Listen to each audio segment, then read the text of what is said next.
안녕하세요. DJ 서영입니다. 오늘의 사연 시작해 보겠습니다. 저는 서울에 사는 40대 중반의 여자예요. 요즘에야 많이 달라졌지만 얼마 전까지만 해도 정말 많은 변화를 겪었죠. 직장을 바꾸는 건 물론이고 가족이라는 울타리도 새로 짜게 된 겁니다. 사실 인생이라는 게 늘 예상대로 흘러가진 않더라고요. 은행에서 일할 때만 해도 모든 게 안정적일 줄 알았는데 사람 마음이란 게 쉽게 지치고 변하잖아요? 그래서였는지 그때 만난 남편에게 마음이 참 끌렸어요. 그 사람은 영업직을 하는 1살 연하였는데 말이 참 많고 밝은 사람이었거든요. 저한테는 마치 한 줄기 빛 같았달까요? 퇴근 후 그를 만나면 그날 하루의 피로가 싹 풀리곤 했어요. 그렇게 연애를 시작했고 어느새 자연스럽게 결혼까지 가게 됐죠. 남편은 늘 긍정적이고 칭찬을 아끼지 않는 스타일이었어요. 처음에 친정집에 인사를 드리러 갔을 때도 집이 참 넓네요. 장모님 정말 아름다우세요 라며 웃으며 칭찬을 이어가더군요. 처음엔 그런 남편의 모습을 보고 흐뭇했지만 시간이 지나면서는 살짝 부담스러워지더라고요. 특히 엄마가 그랬어요. 어느 날 엄마가 조심스럽게 제게 말을 꺼냈죠. 얘, 난 네 남편이 너무 저러는 것도 좀 부담스럽더라. 저는 당황했어요. 밝고 긍정적인 건 좋은 거 아니냐고 했더니 엄마는 그렇지 않다고 하더군요. 저도 그때는 그 말이 무슨 의미인지 잘 몰랐죠. 그냥 남편이 열심히 장모님께 잘 보이려는 거라 여겼으니까요. 하지만 시간이 지나면서 엄마의 말이 조금씩 이해가 되기 시작했어요. 칭찬이 과하면 진실성이 의심될 수 있다는 거. 엄마는 이미 꿰뚫어 보고 계셨던 거였어요. 결혼 생활이 순탄치 않다는 건 익히 들어 알고 있었지만 직접 경험하게 될 줄은 몰랐죠. 남편의 행동은 결혼 전과 후가 꽤 다르더라고요. 특히 친정엄마와의 관계가 그랬어요. 처음에는 엄마에게 너무 잘하려 했던 남편이 결혼 후에는 엄마와의 소통에 점점 불만을 쌓아가기 시작한 거예요. 심지어는 저에게 엄마를 피하냐며 따지기도 했죠. 그러다 보니 저 역시 남편의 말투와 태도에 서서히 지쳐갔어요. 이건 단순히 성격 차이만의 문제는 아니었거든요. 엄마는 아빠를 먼저 떠나보내고 조그맣게 부동산을 운영하며 지내셨어요. 제가 엄마가 혼자 적적하게 보내시는 것 같아 강아지라도 키우라고 했더니 정신 사납고 시끄럽다며 싫어하셨죠. 대신 화초 키우는 게 유일한 취미이실 정도로 조용하고 소심한 성격이셨거든요. 에이, 그래도 사위가 장모님한테 잘 보이려고 그러는 건데 좋게 봐줘요. 그래, 내가 너무 꼬였나 보다. 그래도 나랑 잘 맞진 않아. 미안하다. 남편이 칭찬을 자주 하긴 했지만 본인 가족에 대해선 칭찬을 잘하지 않았어요. 남편은 시누이도 시어머니도 칭찬한 적이 없었거든요. 그래서 전 오히려 그게 더 신뢰가 갔던 것 같아요. 시누이나 시어머니 칭찬까지 했으면 입에 발린 말을 하는 사람처럼 보였을 텐데 남편은 그렇지 않았거든요. 그런데 제가 그때 남편에 대해 더 진지하게 생각했어야 했어요. 사람에 대해 함부로 판단하는 건 좋은 행동이 아니잖아요? 결혼할 남자에 대해 너무 좋은 생각만 가지고 있으니 이 사람이 하는 행동은 다 좋다고 단정 지어버린 것 같아요. 아무튼 제가 봐온 조용한 엄마와 시끄러운 남편이 잘 안 맞는 게 당연하다고 생각해서 그 이후로 셋이 만나는 일은 피했어요. 될 수 있으면 제가 따로 엄마를 보러 가곤 했습니다. 그렇게 해서 저는 모은 7천, 남편이 모은 5천, 그리고 엄마가 도와주신 2천으로 집을 샀어요. 시댁에서는 딱히 도움을 받지 않았죠. 서운한 생각이 들지 않았던 건 아니었지만 남편이 원래 본가랑 연이 깊지 않았다고 했고 경제적으로 도움받을 필요는 없다고 생각했거든요. 사람이 도움만 받고 살 순 없잖아요. 그런데 결혼 후 엄마가 남편을 잘 보려고 하지 않자 남편이 서운했는지 물어보더라고요. 여보, 장모님이 나 피하는 것 같아. 내가 혼자 착각하는 건가?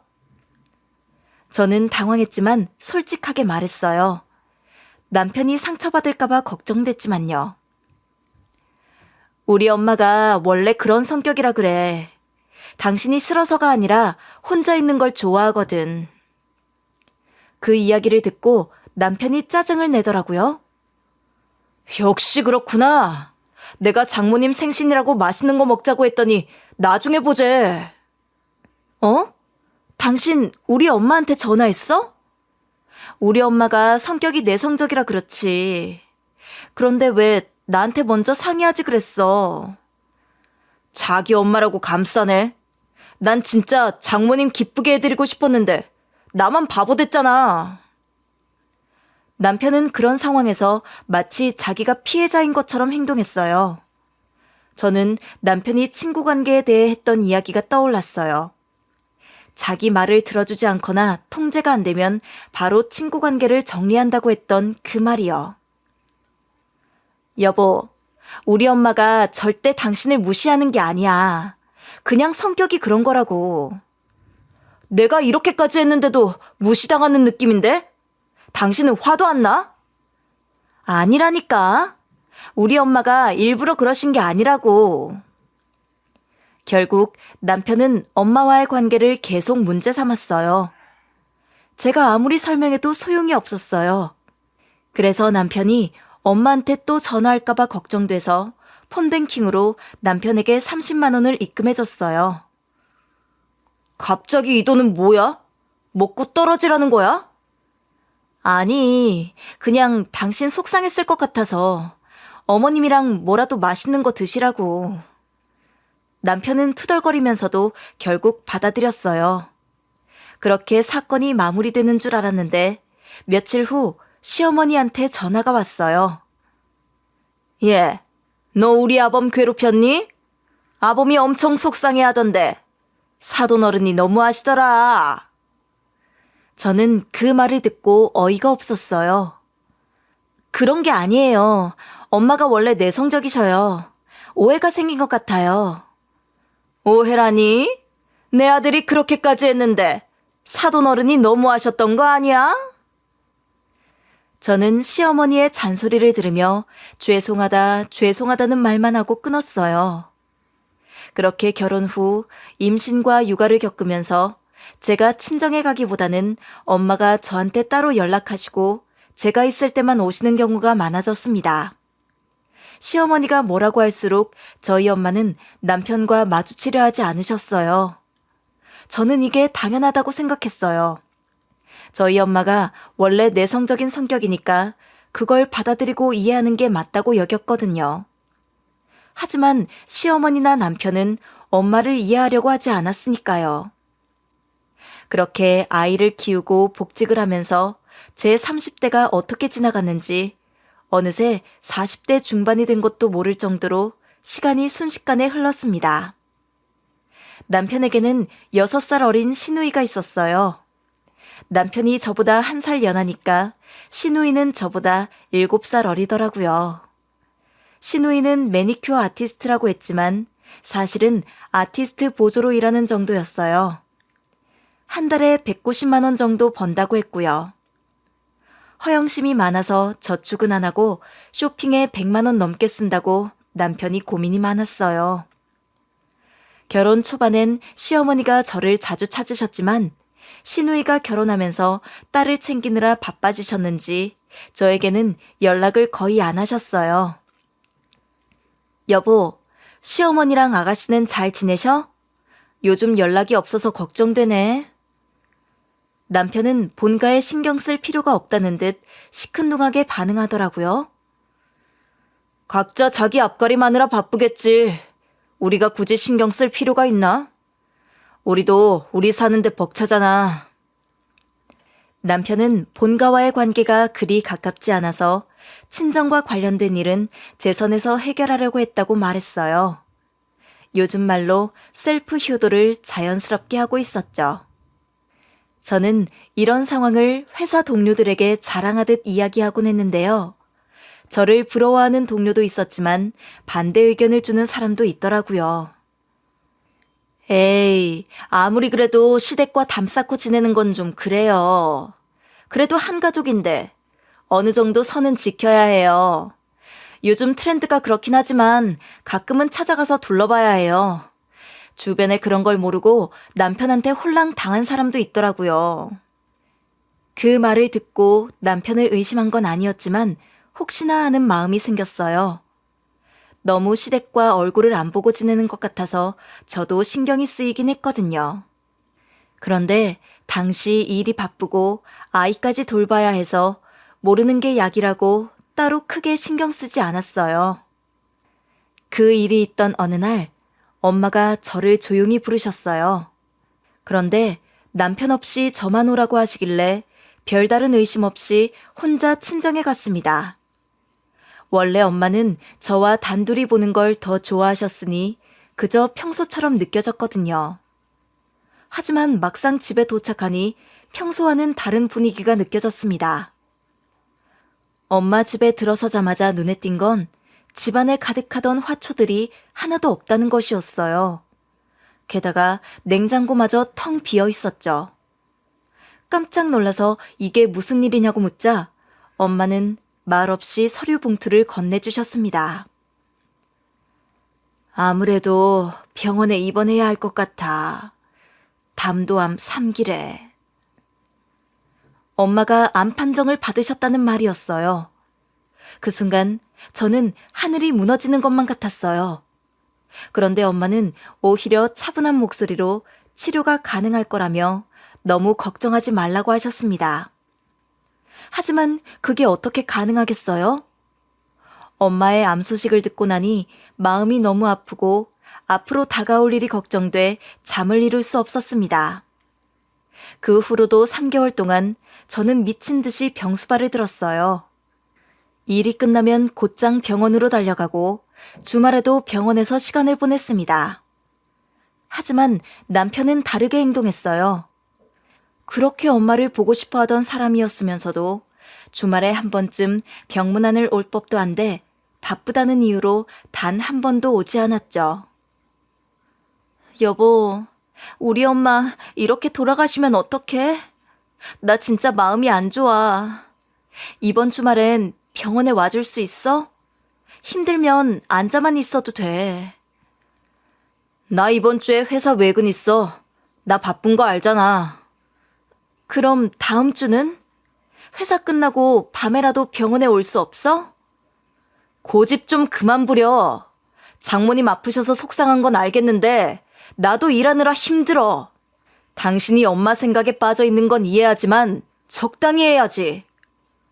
우리 엄마가 암 걸려서 죽을 수도 있는데 어떻게 그런 말을 해? 당신이 그러고도 사람이야? 당신, 애도 제대로 안 돌보고 장모님만 생각하는 거 알고 있어. 당신 집안일은 당신이 알아서 해. 남편은 끝까지 병원에 오지 않았어요. 엄마는 괜찮다며 걱정 말라고 하셨지만 저는 남편의 무심한 태도를 도저히 잊을 수가 없었죠. 결국 저는 회사까지 퇴사하고 엄마 병수발에만 매달렸습니다. 그런데 남편은 병원비 이야기만 계속 꺼냈어요. 자기 돈은 1원도 병원비로 쓰고 싶지 않다면서 말이죠. 그 이야기를 듣고는 정말 너무 화가 나서 남편과 크게 싸웠습니다. 여보, 시어머니랑 아가씨 일로 힘들게 한 적 없는 거 알지만 이건 너무해. 우리 엄마가 죽을 수도 있는데 사위로서 병수발 한번 할 수 없는 거야? 병원비 이야기 먼저 꺼내니까 정말 속상해. 당신이 나한테 뭐가 억울하다고 피해자 코스프레야? 예전에 내가 장모님한테 잘하려고 했을 때 그걸 끄는 건 당신이랑 장모님이잖아. 이제 와서 뭐가 문제야? 그땐 엄마가 아프지 않았잖아. 이젠 상황이 다르다고. 남편은 끝까지 자기 입장만 고집했어요. 그때 저는 남편과의 결혼을 진심으로 후회했습니다. 엄마가 그렇게 아픈데도 냉정하게 말할 수 있는 사람이 바로 제 남편이었다는 사실이 너무 충격적이었죠. 결국 엄마는 암 판정을 받은 후 3개월 만에 돌아가셨어요. 저는 퉁퉁 부은 눈으로 엄마의 옷장과 집안을 정리하며 엄마가 살던 집도 정리하기 시작했습니다. 오랫동안 친하게 지내던 이웃분들과도 작별 인사를 나누고 집을 월세로 내놓기로 했죠. 엄마가 마지막으로 남긴 말씀이 자꾸만 떠올랐어요. 아파트는 무조건 네 앞으로 해놔. 공동명의 하지 말고. 세상 무서운 줄 모르면 안 돼. 그래도 부부가 공동명의 하는 게 맞지 않아? 요즘은 다들 그렇게 하던데. 사람 속은 모르는 거야. 네 건 네가 지켜야 돼. 엄마가 하신 그 말씀이 떠올라 결국 월세 100만 원 정도로 아파트를 내놓았어요. 엄마의 말대로 제 명의로 처리한 것이었죠. 집에 돌아와 남편에게 말했습니다. 엄마 아파트 월세로 내놨어. 한 달에 100만 원 정도 들어올 거야. 남편은 별다른 반응 없이 그저 고개를 끄덕였지만 저는 이미 남편과의 관계가 돌이킬 수 없게 되었다는 것을 알고 있었어요. 엄마가 돌아가신 후 남편과의 사이도 더 이상 회복될 수 없었으니까요. 며칠 뒤에 시어머니와 시누이가 집에 방문했을 때 저는 그때도 망설이지 않고 먼저 이야기를 꺼냈어요. 사실 이런 건 어차피 숨길 일이 아니라고 생각했거든요. 시댁에서 금방 알게 될 일일 테니까 차라리 제가 먼저 솔직하게 말하는 게 더 낫겠다 싶었어요. 또 시댁 식구들이 집안일에 대해 유난히 관심이 많았던 걸 생각하면 제가 먼저 나서서 말하는 게 더 나은 선택이라고 생각했죠. 남편은 어머니가 돌아가신 이후로 많이 변했어요.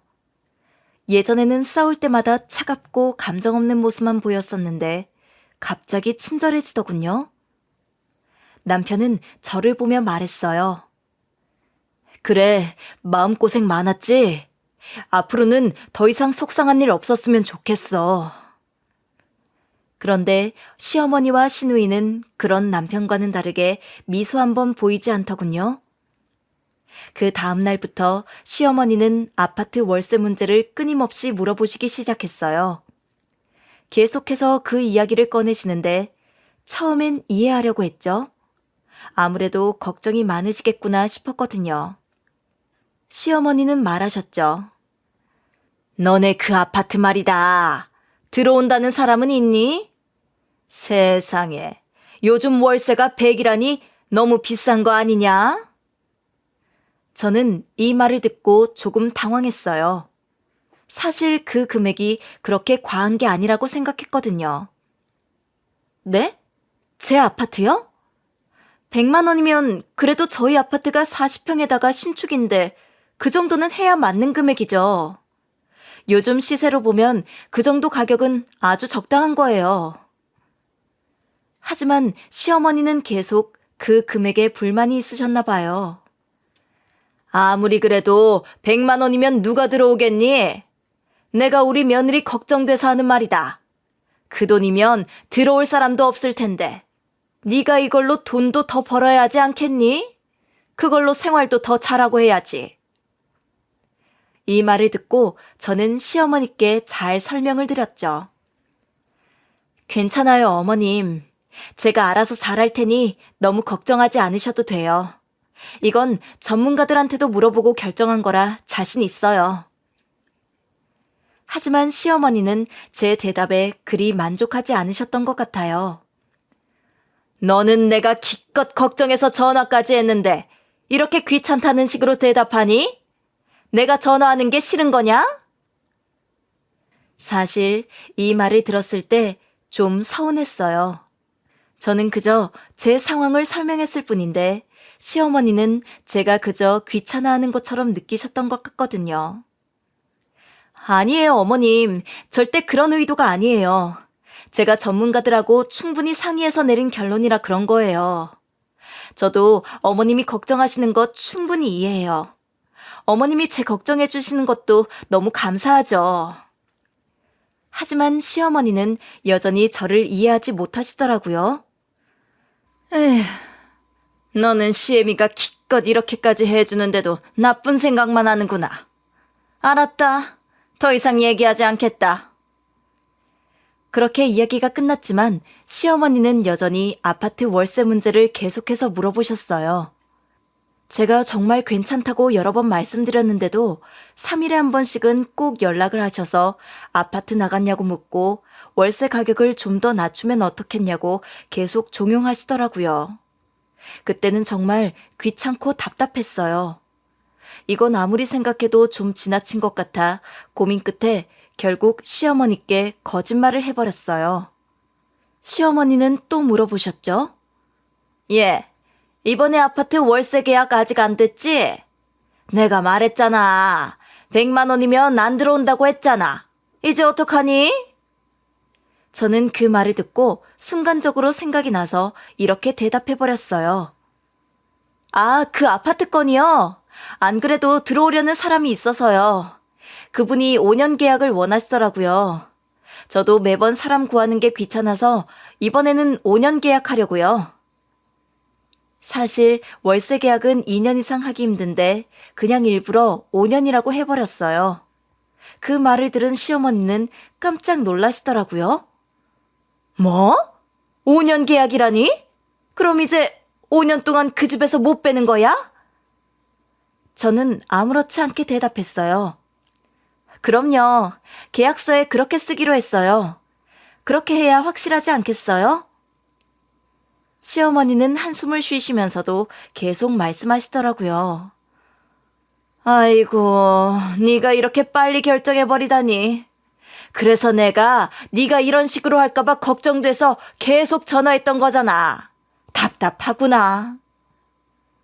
그 말을 듣고 저는 오히려 조금 어이가 없었어요. 왜 그러세요? 제가 뭘 그렇게 잘못했나요? 이렇게 되면 오히려 좋은 거 아닌가요? 월세도 밀리지 않고 꼬박꼬박 100만 원씩 받을 수 있을 텐데요. 그랬더니 시어머니는 저를 보며 답답한 듯 한마디 하시더군요. 너는 정말 말이 안 통하는구나. 그렇게 전화는 끊겼고 저는 그게 다 끝난 줄 알았어요. 이제는 더 이상 전화가 오지 않겠거니 싶었죠. 하지만 그건 제 착각이었어요. 퇴근 후 집에 들어갔는데 시어머니가 우리 집에 와 계셨더라고요. 저를 보자마자 한숨을 쉬시며 말씀하시길, 너네 아파트 월세 계약 아직 안 했니? 당장 멈춰라. 저는 그 말을 듣고 깜짝 놀라서 물었어요. 무슨 일로 그러시는 건데요? 그러자 시어머니는 갑자기 용돈 이야기를 꺼내시더라고요. 너희가 나한테 주던 용돈 있지? 내가 그걸 포기할 테니 그 돈 월세 대신 내가 그 아파트를 쓰겠다. 저는 정말 어리둥절했어요. 용돈이요? 저희가 어머님께 드린 적도 별로 없고 드린다고 해도 그 정도 큰 금액이 아니었는데요. 그리고 왜 저희 아파트를 계속 가져가시려고 하시는지 이해가 안 돼요. 그 말을 듣고 시어머니는 갑자기 말이 없으셨어요. 너무 당황하신 듯 했죠. 그래서 저는 남편에게 바로 전화를 걸어 물었어요. 여보, 혹시 어머님께 매달 100만 원씩 용돈 드렸어? 갑자기 어머님이 용돈 포기하시고 아파트 달라고 하시는데 이게 무슨 소리야? 남편은 그 이야기를 듣고 당황하면서 말했어요. 뭐? 우리 엄마가 그랬어? 잠깐만, 내가 지금 회사니까 집에 가서 이야기하자. 오해가 있는 것 같아. 그렇게 남편은 서둘러 집으로 왔고 그날 남편이 결혼 후 매달 몰래 시어머니께 100만 원씩 용돈을 들여왔다는 사실을 알게 되었어요. 며칠 뒤 남편과 저는 계속해서 신경전을 벌이게 되었어요. 저는 남편이 그동안 저를 속여왔다는 사실에 정말 큰 충격을 받았거든요. 몇 년 동안 매달 시어머니에게 용돈을 드렸다는 사실도, 그것을 저에게 전혀 말하지 않고 몰래 했다는 것도요. 그게 큰돈이 나가는 일인데 부부 사이에서 그런 걸 비밀로 할 이유가 없다고 생각했어요. 그런데 남편은 전혀 미안한 기색도 없이 대수롭지 않게 굴더라고요. 그 모습을 보면서 더 화가 났습니다. 당신, 어떻게 나한테 몇 년 동안 이렇게 뻔뻔하게 속일 수가 있어? 당신이 본가랑 연락 잘 안 하고 지낸다고 해서 나도 굳이 꼬치꼬치 묻지 않았던 건데 사람을 이렇게 속여? 남편은 그런 저를 보며 한숨을 쉬더군요. 아니, 아들이 용돈 좀 드릴 수도 있지. 뭘 그렇게 놀라? 그렇다고 당신은 5년짜리 월세 계약한다고 엄마를 속여? 뻔뻔한 건 당신도 마찬가지야. 한 가족 같은 우리 엄마한테 아파트 주기가 그렇게 싫었어? 너 진짜 째째하다. 그 말에 저는 더 이상 참을 수 없었어요. 어떻게 그걸 째째하다고 말할 수 있을까요? 내가 뭐가 째째하다고 그래? 나도 당신이랑 같이 살면서 우리 엄마한테 한 번도 용돈을 준 적이 없는데 왜 그게 째째하다는 거야? 한 달에 100만 원이라는 큰 돈이 나가는 거면 부부 사이에 당연히 공유해야 하는 거고 그게 일반적인 거야. 당신이 당당하다고 생각이 안 드니까 숨긴 거 아니야?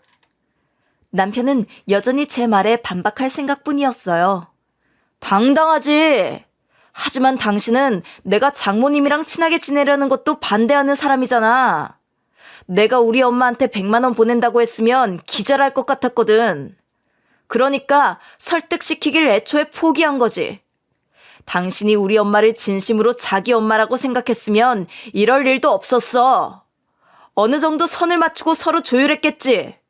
당신이 처음부터 싸우는 태도로 나왔기 때문에 나도 어쩔 수 없었을 뿐이야. 남편의 이런 말을 듣고 저는 가슴이 답답해졌어요. 저를 탓하는 그의 모습에 더 이상 대화가 통할 수 없다는 생각이 들었어요. 이걸 내 탓을 한다고? 당신도 정말 대단하다. 나는 당신이 아직도 우리 엄마 살아계셨을 때 조금만 더 자기 주장을 굽히고 친절하게 대해줬으면 어땠을까 싶어. 우리 엄마도 아들 없는 분이어서 당신이 조금만 더 맞춰서 대했으면 엄마 태도가 다르지 않았을까? 하지만 당신은 애초에 우리 엄마랑 잘 지낼 생각도 없었잖아. 겨우 밥 한 번 먹기로 취소한 거 가지고 몇 번을 이야기하는 거야? 누가 보면 당신 초등학생인 줄 알겠다. 이렇게까지 다 들키고 나서 돌아가신 우리 엄마 얘기하고 싶어? 나 가슴 찢어지는 것 같다. 저는 정말 그동안 남편에게 쌓였던 감정이 한꺼번에 폭발한 것 같았어요. 어머니가 돌아가신 후 그 기억이 남편과의 싸움 속에서 자꾸 상처가 되어 다시 떠오르니까 마음이 더 힘들더라고요. 하지만 남편은 그런 저를 이해하려는 태도는 전혀 없었어요. 오히려 저를 더 몰아붙이는 말만 하더라고요. 그럼 누가 먼저 이 이야기 하자고 했어? 그냥 당신 남편이 효도했나 보다 하고 넘어가면 될 것을 왜 이제 와서 이런 걸 따지고 있어? 당신이 뭐라고 해도 나는 장모님도 우리 엄마도 진심으로 다 같이 한 가족이라고 생각했기 때문에 친해지고 싶어서 그랬는데 내 마음을 받아들이지 못한 거잖아.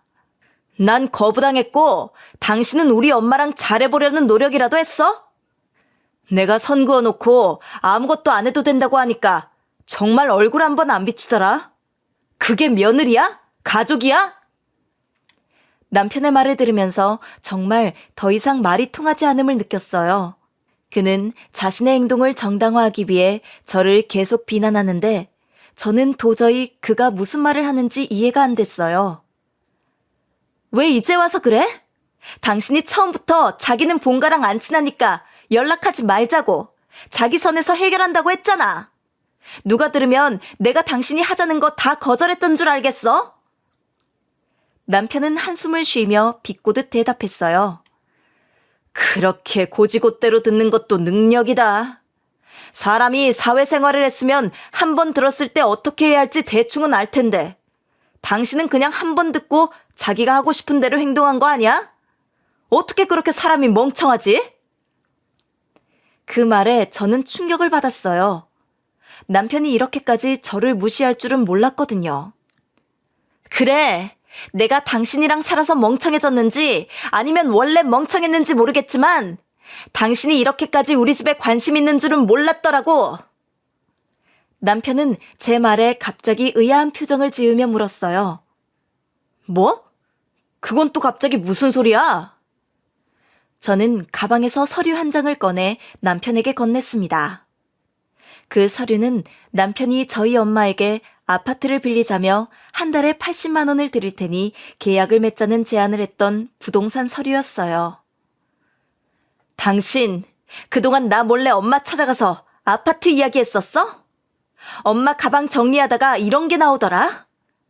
5년짜리 월세 이야기는 당신이 먼저 한 거 아니야? 서류까지 써서 들고 갔더라? 남편은 그 서류를 보더니 당황한 기색이 역력했어요. 그는 뭐라고 변명을 하려 했지만 그 순간 저는 이미 모든 걸 알아챈 상태였죠. 남편이 그동안 저 몰래 엄마를 찾아가서 아파트 이야기를 했다는 사실에 너무나 큰 배신감을 느꼈어요. 그가 왜 그렇게 시어머니와의 월세 이야기를 자꾸 늘어놓았는지 이제야 알겠더라고요. 내가 엄마 집 정리하러 갔는데 만나는 이웃마다 그러더라. 오늘은 사위 안 왔냐고. 자주 봤는데 요즘은 안 보인다고 말이야. 저는 그 말을 들으면서 얼마나 어이가 없었던지 그동안 남편이 정말로 엄마를 위해서가 아니라 엄마의 아파트를 노리고 자주 찾아갔다는 생각이 들었어요. 그동안 저는 남편이 우리 엄마와 잘 지내고 싶어 했다고 생각했었는데 그건 모두 거짓이었어요. 남편은 엄마와의 관계가 아니라 그 집을 탐냈던 것이었죠. 그때부터 저는 남편에 대한 신뢰가 무너졌어요. 그의 행동은 모든 게 계산된 것처럼 느껴졌고 이제는 그와의 관계에서 어떤 진정성도 찾을 수 없었어요. 엄마가 돌아가시고 나서 발견한 서류와 이웃들의 말을 통해 저는 남편의 진짜 모습을 알게 되었습니다. 그동안 제 눈앞에서 보여주던 모습은 모두 거짓이었고 이제야 그의 진짜 속내가 드러났다는 사실에 너무나도 실망스러웠습니다. 이젠 그가 진정으로 우리 가족을 생각하는 사람이라고 믿을 수가 없었어요.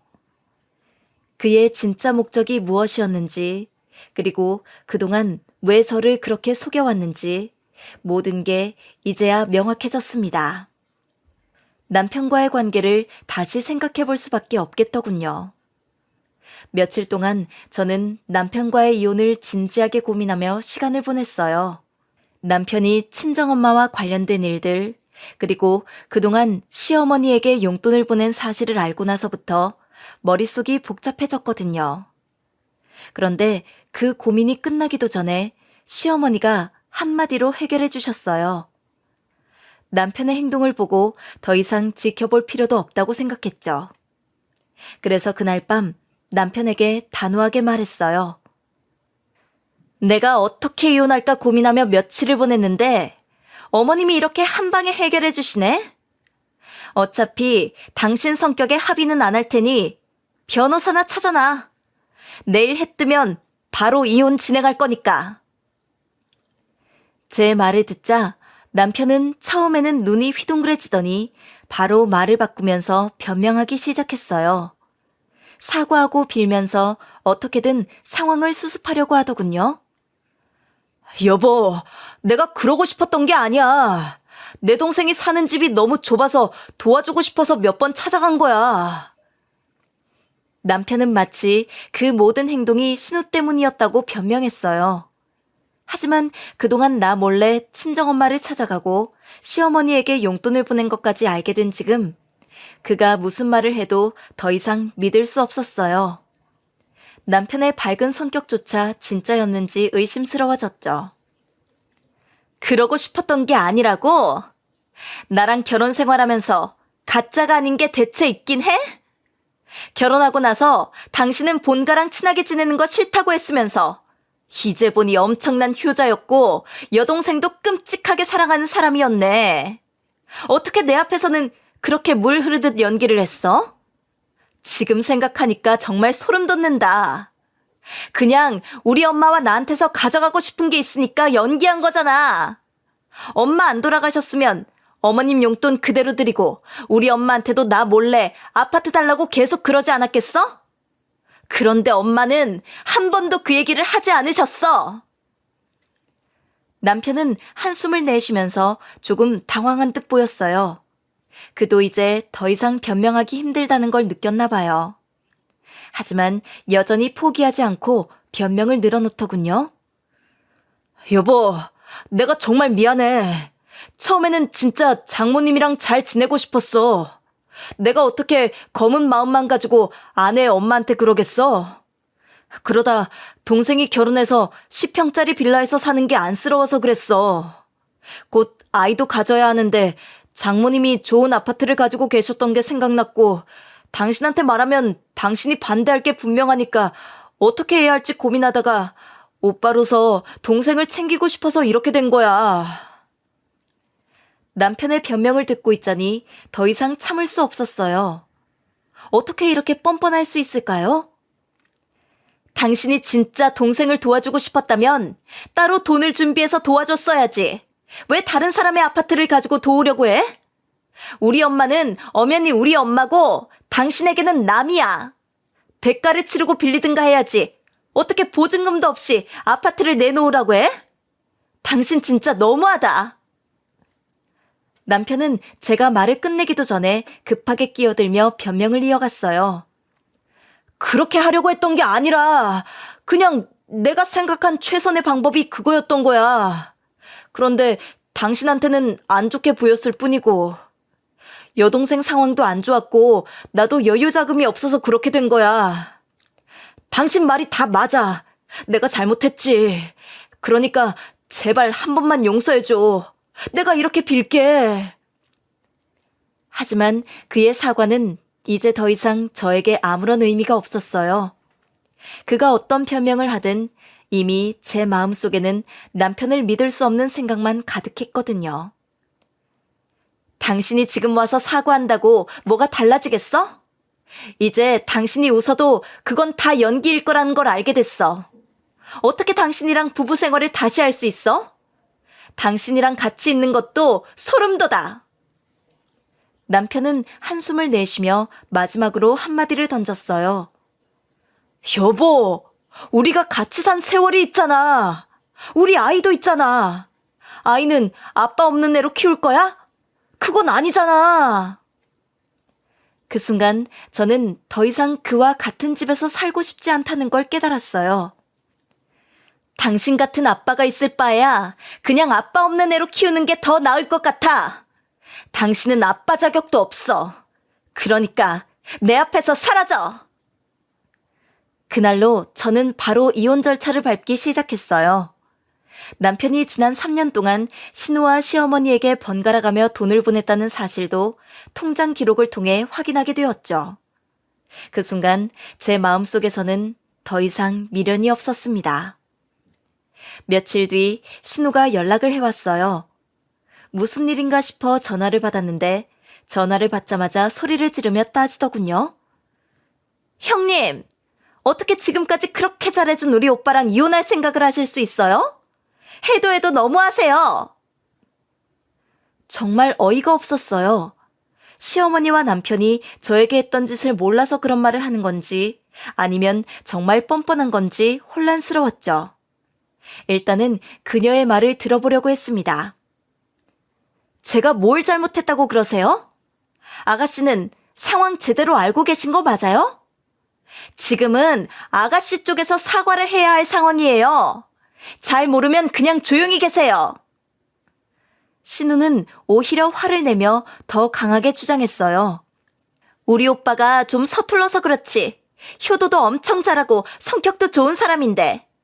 형님 결혼하고부터도 형님한테 연락하지 말라고 얼마나 자제한 줄 아세요? 오빠는 원래 활달한 성격이라 다 같이 파티하고 지내는 걸 좋아하는데 돌아가신 사돈어른 생각해서 다 형님 위주로 돌아갔던 거라고요. 그런 거 생각하면 지금 이 상황은 진짜 아니죠. 그녀의 말을 듣고 저는 그동안 남편이 정말 연기한 것이었음을 더 확신하게 되었어요. 그녀조차도 남편의 가면을 쓰고 저에게 말하고 있었던 거죠. 저는 더 이상 참을 수 없었어요. 그 인간이 일부러 그랬다고요? 정말 일부러 했겠죠. 자기 여동생이랑 엄마한테 몰래 용돈 주면서 저한테는 숨기려고 했으니까요. 아가씨도 다달이 들어오는 돈 받으면서 좋았겠네요.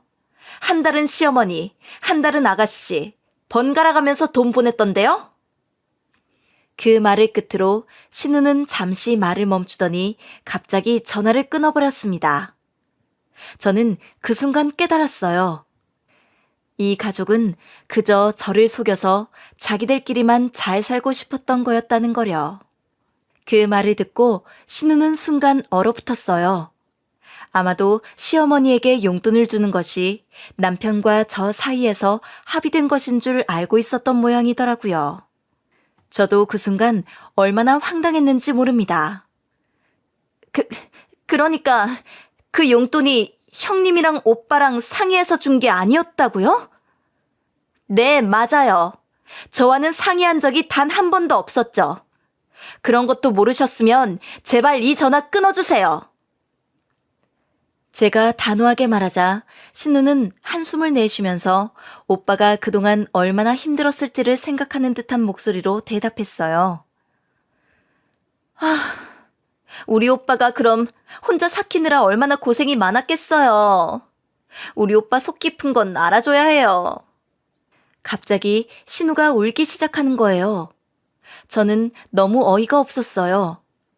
이 상황에서 제가 왜 신우의 눈물을 받아줘야 하는지도 모르겠고 왜 이런 말들을 들어야 하는지도 이해가 안 됐습니다. 이건 단순히 오빠를 위해서 우는 게 아니라 본인도 상처받은 척하는 연기처럼 느껴졌어요. 아가씨, 제발 그만 좀 하세요. 이미 남편이랑은 다 끝난 이야기예요. 왜 아가씨가 뒤늦게 그러시는 건지 정말 이해할 수가 없네요. 하지만 신우는 여전히 제 말을 이해하지 못한 듯 남편이 뭐 그렇게까지 큰 잘못을 했냐는 식으로 나오는 거예요. 그녀의 시선은 남편이 그저 가족을 위해 좋은 의도로 했던 행동이었고 제가 그걸 이해해주지 않는다는 식이었죠. 저희 오빠가 대체 뭘 그렇게 잘못했다는 건데요? 그냥 사람이 너무 좋아서 가족들한테 잘하고 싶어서 그런 건데 저희 오빠가 친구들이랑 술 마시면서 놀아난 것도 아니고 불륜을 한 것도 아니고 형님을 속상하게 한 이유가 단순히 자기 가족들한테 잘하느라 그런 거라면 형님이 속이 너무 좁으신 것 같은데요? 저는 그 말을 듣고 더 이상 참을 수 없었어요. 정말 이런 식으로 자기 가족만 챙기고 싶으면 왜 결혼을 했는지, 결혼은 책임을 나누는 것이지 한쪽만 희생하는 게 아니라는 말을 해줘야겠다는 생각이 들었어요. 그렇게 자기 가족한테만 잘하고 싶으면 애초에 결혼을 하지 말았어야 해요. 아가씨가 아직 어려서 잘 모르는 것 같은데 결혼은 서로 희생하며 도와주는 거예요. 한쪽만 이기적으로 행동하면 안 되는 겁니다.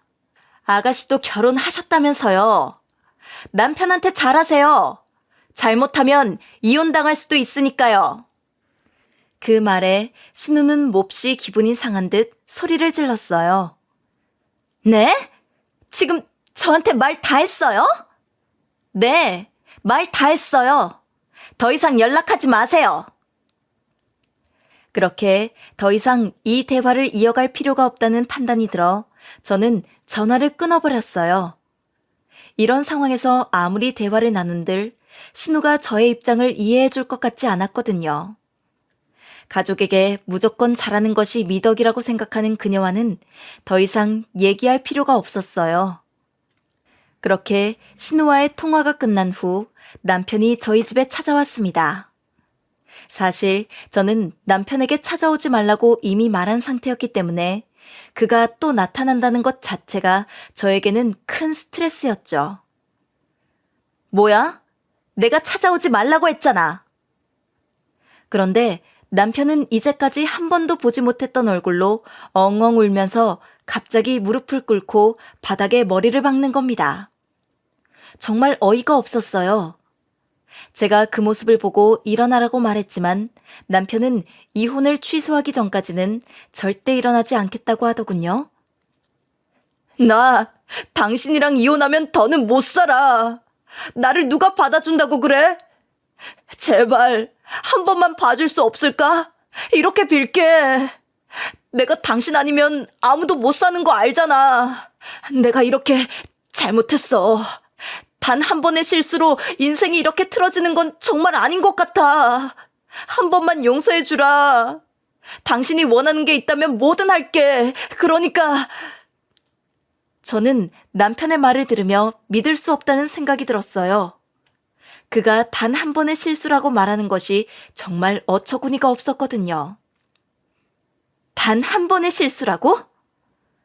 남편은 다시 제 말을 받으며 이렇게 말했어요. 그래, 단 한 번의 실수. 우리 같이 산 날들이 있는데 그걸 어떻게 모른 척 하겠어. 나 당신이 돌아서면 평생 생각날 것 같아서 그래. 그 순간 저는 남편이 말하는 단 한 번의 실수라는 말이 얼마나 무책임한 변명인지 깨달았어요. 그의 행동들은 단순한 실수가 아니라 오랜 기간에 걸쳐 저를 속이고 기만해왔던 계획적인 행동들이었기 때문이에요. 나는 당신이 했던 행동들이 절대로 단 한 번의 실수라고는 생각되지 않아. 어떻게 당신 어머니에게 나 몰래 돈을 드리고 당신 여동생한테 아파트를 주려고 우리 엄마한테 계속 찾아가고 나한테는 엄마랑 친해지고 싶다며 수작을 걸었던 게 단 한 번의 실수가 돼? 난 당신 사고방식을 이해할 수가 없다. 남편은 여전히 자신이 잘못했다고는 생각하지 않는 것 같았어요. 그는 여전히 자신의 행동을 합리화하려는 듯이 말했죠. 여보, 무슨 소리야? 당신이 그렇게 말하면 어떡해? 당신도 예전에 나의 활발하고 긍정적인 모습들을 좋아했잖아. 당신이 생각 한 번만 고쳐먹고 예전의 나를 다시 처음부터 본다고 생각하면 안 될까? 그의 말은 더 이상 제 마음을 움직이지 않았습니다. 저는 이미 남편과의 관계에서 깊은 상처를 받았고 그가 과거의 모습을 다시 되찾는다고 해도 우리 사이가 회복될 수 없다는 걸 깨달았어요. 나는 다시 당신이랑 산다고 해도 그때로 못 돌아갈 것 같아. 지금 생각해보니 내가 단 한 번의 실수를 했던 것 같네? 남편은 그 말을 듣고 당황한 듯 물었어요. 무슨 실수? 당신을 내 남편으로 골랐다는 실수 말이야. 이제 다시는 연락하지 마. 한 번만 더 연락하면 신고할 거야. 그렇게 저는 그와 완전히 끝내기로 결심했고 우리 둘은 결국 이혼하게 되었습니다. 돌아가신 엄마는 사위를 항상 부담스러워 하셨는데 지금 생각해보니 어쩌면 엄마는 진작에 남편의 본 모습을 알아보셨던 것 같아요. 엄마는 워낙 순진하고 조용한 성격이셨지만 결단력이 필요할 때는 아주 조용히 행동하시는 분이었거든요. 반대로 남편은 무슨 일이 있으면 크게 소리치며 동네방네 떠들고 다니는 불같은 성격이었죠. 이제 와서 돌아보니 제가 남편 같은 사람을 고른 것은 어쩌면 지금이라도 인생을 다시 바로잡으라는 신호였을지도 모릅니다. 남편과의 관계가 끝난 이후 저는 그와 관련된 모든 것에서 해방된 느낌을 받았어요. 이혼 후 남편은 위자료를 물어주느라 재산이 거의 다 털렸고 그로 인해 회사에서도 멘탈이 무너져 결국 권고사직을 받았다고 합니다. 신우이도 남편을 닮은 점이 많았는지 결국 그녀도 남편에게 이혼을 당했다고 해요.